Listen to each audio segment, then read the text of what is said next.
কোচবিহারে শুরু বিনামূল্যে ক্যান্সার প্রতিরোধের টিকাকরণ। 17টি কেন্দ্রে চলবে কর্মসূচি। কোচবিহার এমজিএন মেডিকেল কলেজ এবং হাসপাতালে শনিবার থেকে বিনামূল্যে ক্যান্সার প্রতিরোধের টিকাকরণ কর্মসূচি শুরু হলো। রাজ্য স্তরে ভার্চুয়ালি মুখ্যমন্ত্রী শুভেন্দু অধিকারী এই কর্মসূচির সূচনা করেন। এদিন এমজিএন মেডিকেল কলেজ এবং হাসপাতালে উপস্থিত ছিলেন বিধায়ক স্পিকার রথীন্দ্রনাথ বোস, হাসপাতালের এমএসভিপি, নার্স এবং অন্যান্য আধিকারিকরা। কর্মসূচির শেষে স্পিকার জানান, কোচবিহার জেলায় মোট 17টি কেন্দ্রে এই টিকাকরণ চালানো হবে। উদ্বোধনের পরেই কোচবিহারে 14 বছর বয়সী একাধিক কিশোরীকে এই টিকা প্রদান করা হয়েছে। এরপর তিনি এমজিএন মেডিকেল কলেজ এবং হাসপাতাল পরিদর্শন করে কি জানাচ্ছেন শুনে নেব বিস্তারিত। আজকে পশ্চিমবঙ্গ সরকারের তরফ থেকে টিকাকরণ কর্মসূচি নিল সার্ভাইভাল ক্যান্সার যে আছে তার টিকাকরণ, যেটা বেশ কিছুদিন ধরে বন্ধ ছিল। কেন্দ্রীয় সরকারের প্রজেক্ট, আজকে মাননীয় মুখ্যমন্ত্রী এটা সারা পশ্চিমবঙ্গ জুড়ে চালু করলেন।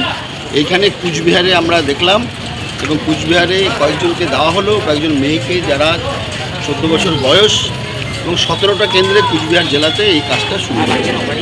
আরও হবে, বাড়বে, এবং এটা একটা সেকেন্ড ডেডেবল ডিজিজের মতো হয় ক্যান্সারের ক্ষেত্রে, সেটা যাতে না হয় তার জন্য এই টিকাকরণ কর্মসূচি, যেটা আগের সরকার এটাকে চালু করেনি। এটা দেখা যাক, ভালোভাবে আমরা কাজ করলে পরে নিশ্চয়ই এটা থেকে আমরা রিলিফ পাবো।